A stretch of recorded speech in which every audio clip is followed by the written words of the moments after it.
Hi, everyone, and welcome to the Authors of Influence Radio. I'm Jen Swanson, your host, and I'm talking today with Candis McLean, who is the author of the book When Police Become Prey, The Cold Hard Facts of Neil Stonechild's Freezing Death.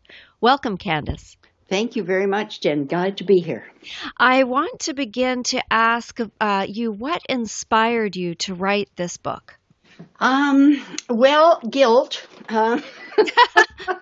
was the biggest thing.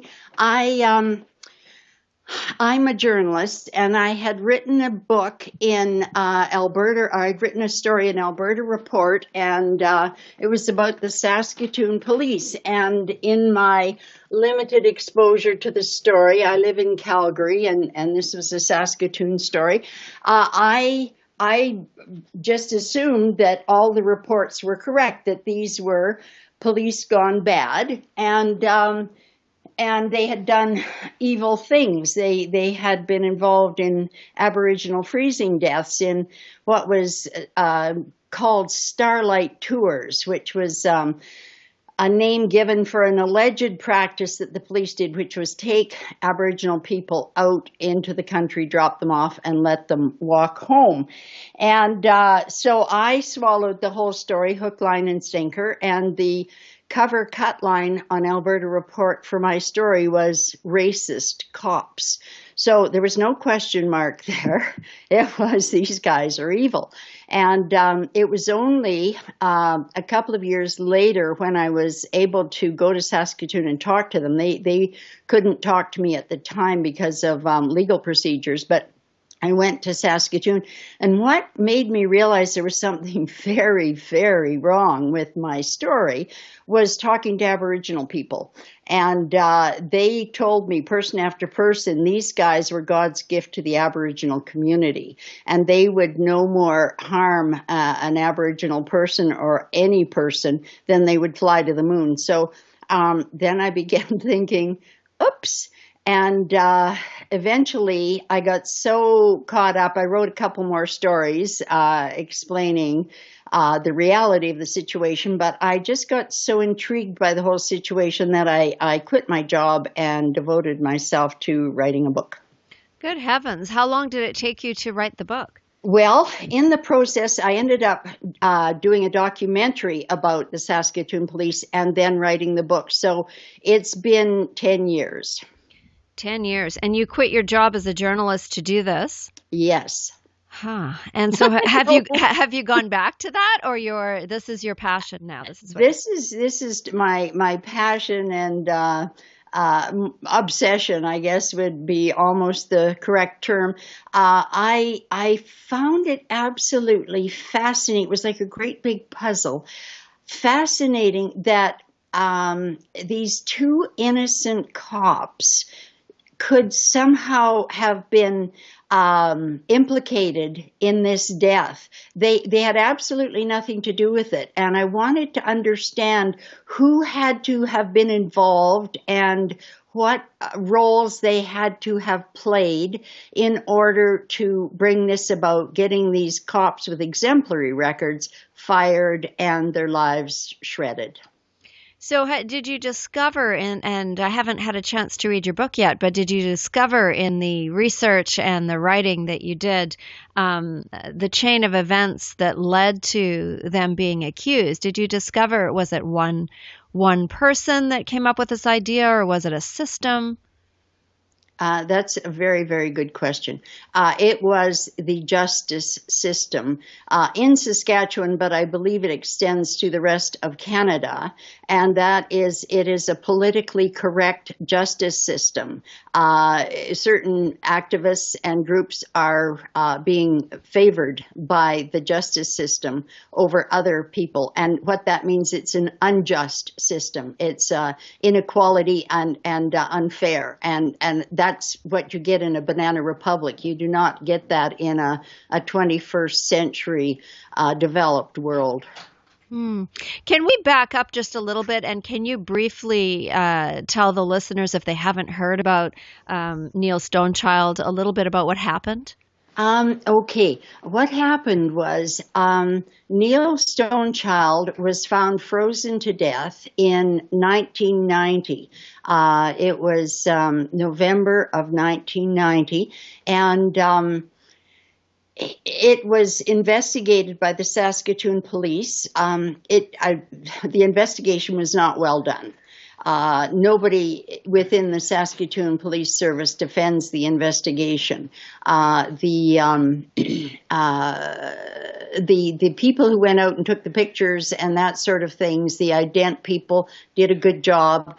That was good, but the sergeant who did the investigation did not interview some of the suspects. It was ruled accidental. The medical examiner looked at the body. There were no defensive wounds, and it was deemed accidental. Neil Stonechild, who at that time was 17 years old, had twice the legal limit of alcohol in his blood. So he was quite intoxicated. But what they decided had occurred was that it was an accidental death. He had walked out into the field where he was found and froze to death. So that was 1990. But in 2000, two other police officers did something stupid would be the best word to describe it. They listened to a man who asked them to drop him off and walk home and walk off his anger. And then when this all came forward, what happened was that man did not complain to police about having been dropped off, which fits with the story that the two officers gave, which was that they dropped this man off at his request so that he would walk home and walk off his anger, because they said they couldn't drop him off at home because he'd beat somebody up. He was so angry, and they'd just be called back to deal with that situation. So they should have taken him to the police station and booked him for disturbing the peace, but instead they did as he asked and dropped him off. Now that's their side of the story. His side of the story is he did not ask to be dropped off. They dropped him off, and against his wishes. And then he went to the power plant in Saskatoon and phoned a cab and took a cab home to a different place than what he had told the police where he lived. So anyway, the point is that story came forward simply because a police officer brought him in to complain. A Saskatoon police officer heard his story, and he went out and got him and brought him in to lay a complaint. Otherwise, we never would have heard about that story of the man who suffered no damage from the cold, no frostbite, nothing like that. I did the walk that he had been expected to walk, and I didn't have any frostbite, and it was colder weather, and I had less adequate clothing. But the bottom line is that started these rumors of police regularly doing what came to be called starlight tours, dropping people off where they didn't want to be dropped off. And although that fella survived fine, no frostbite, there were two other bodies found within a week of that drop-off, and they were Aboriginal as well. And so, it was a perfect storm, and everybody went nuts, including me, and assumed police were doing this all the time. And so this was in 2000 that you wrote the article that you've now rescinded. You exactly got it. So that was 2000.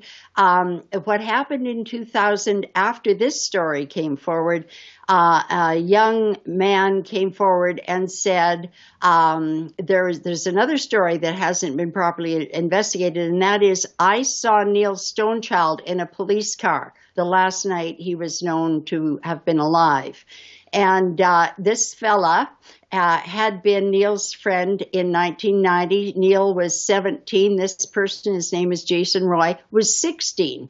And they had spent that evening together. But yet he now comes forward 10 years later and says, I saw him in a police car. Well, uh, why did he then not tell Neil Stonechild's brother, who was a good friend of his, that he had seen Neil in a police car the last night he was seen alive? There's so many questions that have been raised by this man's testimony that he's a very unreliable witness, in my opinion. And so, based on that one man's claim to have seen Neil Schoenchild in the police car that night, the RCMP used him as their witness to track down police officers, and who they settled on were two officers by the names of Larry Hartwig and Brad Singer. And they had been dispatched to look for Neil Stonechild that night when he was ringing doorbells in an apartment looking for his old girlfriend, and ringing them at random around midnight, and people were phoning the police. So they were dispatched to look for him and stop him from disturbing people. And they couldn't find him. They wrote GOA in their notebooks. That means gone on arrival. And then they went on with their very busy night. They took 12 calls together in their 8 hours. And then 10 years later, they're dragged up and told, you did this. And it's just been the biggest injustice that province has ever seen. And what have you learned about yourself in the writing of this book? That's a very interesting question. One police officer said to me, you're spending a lot of time on this. You must somehow identify with us. And I thought, you're out of your mind. But after thinking about it, I realized, yes, I had a very large, unfair injustice come out of the blue at me, about which I was absolutely powerless to do anything. I tried everything in my power to correct that injustice, and I couldn't. And what I realized by somebody else telling me several years into this whole thing was that I couldn't stand that sense. I identified very deeply with that sense of powerless, being unable to do something when you're totally innocent. So I've learned that. I've learned that I can be tenacious.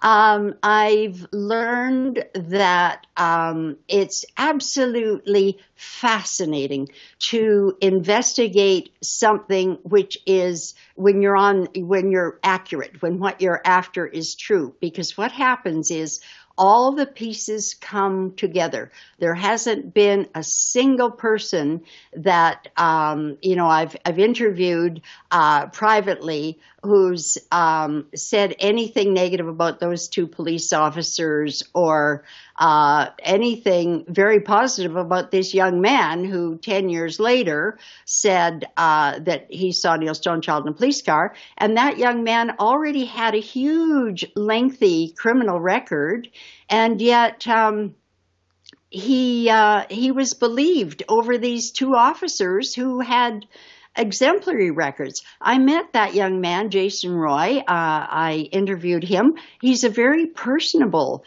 young man. I liked him. We got along fine, but until I questioned some of his testimony, at which he got absolutely furious, didn't ask me any questions to clarify things. It was as if he understood what I was getting at very quickly, which is that I believe that he did see Neil Stonechild in a police car, but it wasn't that night. It was months earlier. And it was when the police had saved Neil Stonechild from being beaten up in a street fight. And another police officer has reported to me that he saw Jason Roy coming up behind the police car that Neil Stonechild was sitting in. And in that incident, he actually was bleeding from the face because he had been beaten up. But if this were the same vision that Jason Roy saw the night that Neil went missing, that doesn't fit at all, because there was no blood on Neil's clothes when he was found. There was no blood in the snow. There was no blood anywhere. So I believe that Jason Roy was remembering an incident where Neil was in a police car, but it was not that night, and the police had actually saved Neil from a beating. So is this a case of scapegoating, do you think? Yes, absolutely. Mm-hmm. And what impact has the publication of your book had?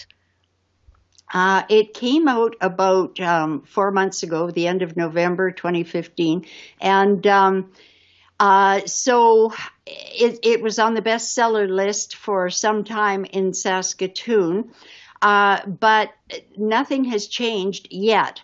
I am hoping for a meeting with the Premier and the Justice Minister of the province, and at that time, I'm hoping the wheels will be set in motion for a reinvestigation of the RCMP investigation and also of the public inquiry, because that is how these men were saddled with the death of Neil Stonechild. There was never evidence that was they could use to lay charges with.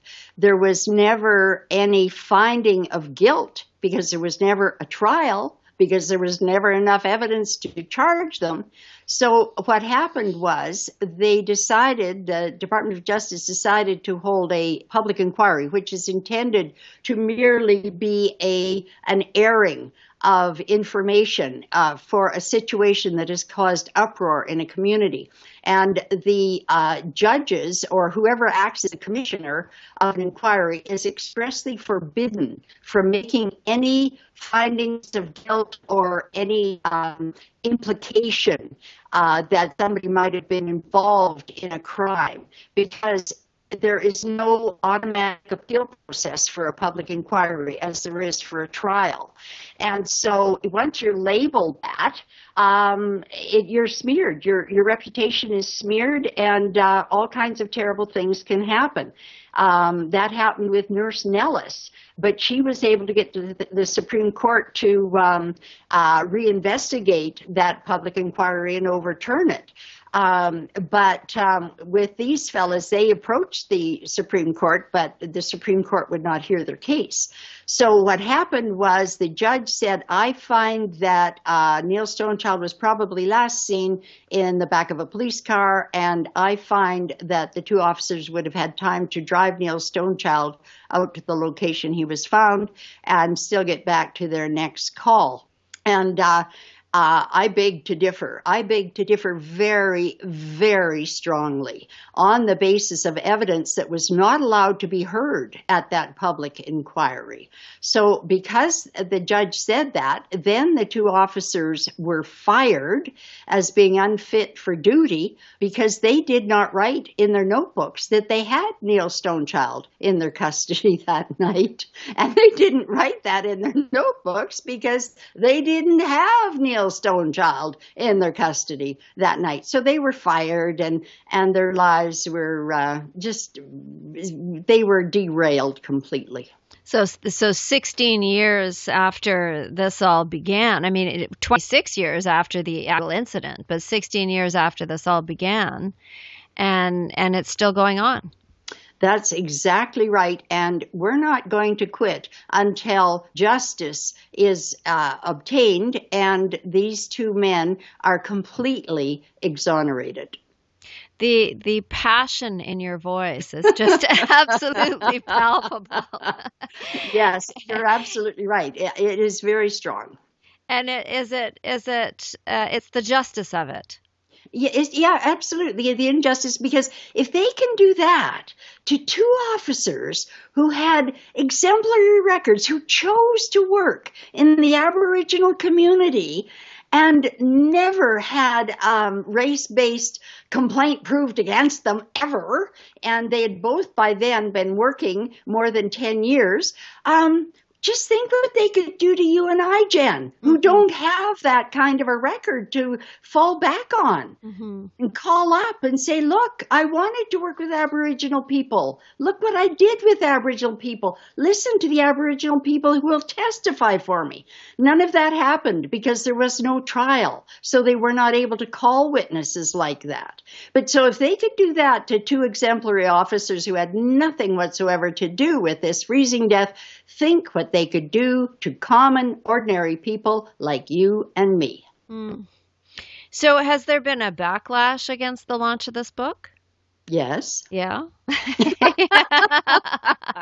It was ever so slightly predictable. Yes, it was unfortunate timing. I actually managed to launch because of technicalities.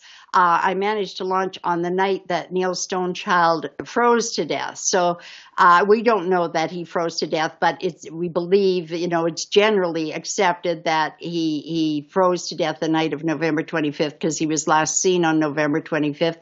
His body was not discovered till 4 days later. But anyway, that was unfortunate. And when people pointed this out to me, angry journalists pointed this out to me, all I could think of to say was, gee, I'm sorry, But what I should have said was, I believe Neil Stonechild was a decent person. And I believe that any decent person would want the truth to be known about their death and not want innocent people implicated. So actually, this is a very fitting day for this book to be launched. Sounds like it. In your work as an investigative journalist, has there been another case that has touched you so deeply? I honestly can't think of another one. Partly it is that Larry Hartwig is very open about the damage this has done to him. It has affected his family deeply. He had two young sons who were taunted at school, and it actually has led him into a deep depression, and he's on several medications now. And he suffers PTSD, post-traumatic stress disorder, because of it. And when you read his comments in the book, they're heart-wrenching. He has been through so much because of this injustice. The other officer, Brad Singer, I think maybe had a better approach to it in that he just moved on with his life. He went back to his former job, which was, for somebody who was such an evil person, a little strange. He was a psychiatric nurse who was highly nurturing to psychiatric patients, and they were thrilled to have him back as a psychiatric nurse. So, he's returned to his profession, and he's just moved on. He doesn't think about it. He doesn't talk about it.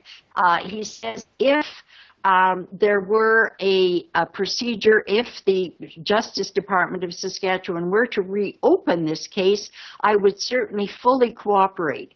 But other than that, I don't even want to think about this again. Mm. And I noticed that Larry has been speaking with you on certain occasions. Oh, all the time. Mm-hmm. Yeah. But not so Brad. No, I interviewed Brad a lot at the beginning of my investigation, fortunately, because, I have those taped interviews, which I have used in the book. But no, not recently. Brad has moved on. Larry and I are in touch by email every day. He is doing everything in his power to get this rectified. There must be some gratitude there for what you've done. Yes and no. There is gratitude by a lot of police officers who their whole reputation, the whole police service reputation was tarnished. Larry, because of his PTSD, he gets angry with me if I make mistakes, and I do make mistakes, but he corrects me as quickly as possible. But Yeah, the former head of the Police Association, Stan Gertson, is grateful. I'll tell you who I've also been working closely with is the former police chief of Saskatoon, Dave Scott, who is another wonderful human being, highly religious, as is Larry. And that's who I'm going to write my next book about and with. Is going to be called Chief Dave Scott and the Crisis in Politically Correct Justice. Fascinating. Huh.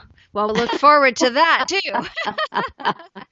It has been fascinating, Jennifer. I never ever get tired of researching this or phoning more people and getting another piece to the puzzle. I have to tell you one little piece of investigation I feel good about, and that is that the person who Larry and Brad were dispatched to look for just before they were dispatched to look for Neil Stonechild had an unusual name. He had been found, somebody in the neighborhood had called the police and said, there's somebody near my house in a Mustang, and they look like they're asleep. They've been there for a couple of hours, and I'm concerned they may freeze to death. And so Larry and Brad were dispatched to find this person. And so that was the very first dispatch they had together. Now, if you're going to commit murder, which this actually is, if they took Neil Stonechild out and allowed him to freeze to death, then that is actually murder. And if you're going to murder with someone, you really should know your accomplice a little bit first. And first night working at Larry had been an officer for about 3 years, and Brad was still on probation. He was that new. He could be fired without any reason being given, just you're finished. And so here they are, two young rookies, and working together for the first night ever. So they're dispatched to look for this one man, young man, and they go out, and according to their records, they find him and they drive him home. They give him a break. They do not take him in. He was arrestable. He was in a car, intoxicated, with keys in the ignition. They could have arrested him for care and control of a vehicle while intoxicated, but instead they gave this young man a break. He was 17 years old. They drove him home. So I contacted him, and it was a lot of complex work to find him. By this time, this would be about 2006. I tracked him down, so it would be 16 years later from that night in 1990. And how I did it was I called 411. Not really very complicated investigative procedures. I called 411, hoping that with this unusual name, there would not be too many of him in the province of Saskatchewan. The operator said there is one man by this name in some little town outside of Saskatoon. She gave me the number. I phoned. I said, hello, I am looking for so-and-so. He said, speaking. And I just about fell over. It was that easy. And I said to him, hello, is this your name? And he said, yes. I said, I'm doing an investigation of some police work, and I was hoping you might help me. And he said, if I can. And I said, good. Is this your birth date? And that was indeed his exact birth date. I said, in 1990, did you drive a Mustang? Yes, I did. I said, do you remember being driven home by police one night in 1990? No. Darn. Okay. Well, was this your address? My aunt and uncle lived there and I stayed with them. Could I call your aunt and uncle? No, they've both died. I said, okay, but you are alive and well. This is your name, your address of where you were staying. It's your exact birth date. You are the fella that was driving this Mustang, and you are alive and well today after having been dealt with by Hartwig and Singer. So that was the important information I needed. I said, now, my last question, are you by any chance Aboriginal? Yes, I am. So That was crucial information. Here we have their first dispatch to find an intoxicated 17-year-old Aboriginal male. What do? They drive him home. He is alive and well today. Now, their second dispatch together ever was to find an intoxicated 17-year-old Aboriginal male, and they couldn't find him. They wrote GOA in their notebooks. But does it seem consistent behavior that they would drive the one home and they would beat up the second one and drive him out to miles away out of their own area they were supposed to be in and leave him to freeze to death? Mm-hmm. That's the kind of investigation I've done. It's been, it hasn't been highly, highly sophisticated, but every answer I've got has told me these officers are innocent. So, Candis, what do you want the listeners who listen to our conversation today to take away from what's gone on here? I want them to take away concern about our justice system. And what I'd really appreciate them doing is reading the book and then writing to the Minister of Justice in Saskatchewan, writing to their MLAs in Saskatchewan, writing to the Premier, writing to their MPs, and saying, there is a grave injustice done here. There is so much evidence in this book. Please reinvestigate both the RCMP investigation and the public inquiry, because this is a complete travesty of justice. Mm. And where can people find you if they want to connect with you? They can email me at silverharvest@shaw.ca, or they can go to my website, which is www.whenpolicebecomepray.com, and that email address is there. I think those are probably the best ways. silverharvest@shaw.ca. Fantastic. Well, thank you for sharing this story with us today, and I look forward to following what happens in the coming months and years. Jennifer, you are a great interviewer, and you should be an investigative journalist. Oh, well, thank you. Thank you. That was my conversation with investigative journalist and author Candis McLean around her book, When Police Become Prey, The Cold Hard Facts of Neil Stonechild's Freezing Death. I hope you enjoyed that conversation. I know it has inspired many questions in my mind, and I want to follow this case as it progresses in the future. I'm Jen Swanson, the host of the Authors of Influence Radio. You can find all of our programs on iTunes and on Stitcher Radio. There are many authors who are speaking from the heart about why they've written the books they've written, and this journey for me has been truly fascinating. If you'd like to come and say hello to me, you can come on over to communicationdiva.com, where I have a podcast and I talk about workplace communication. Until next time, take very good care.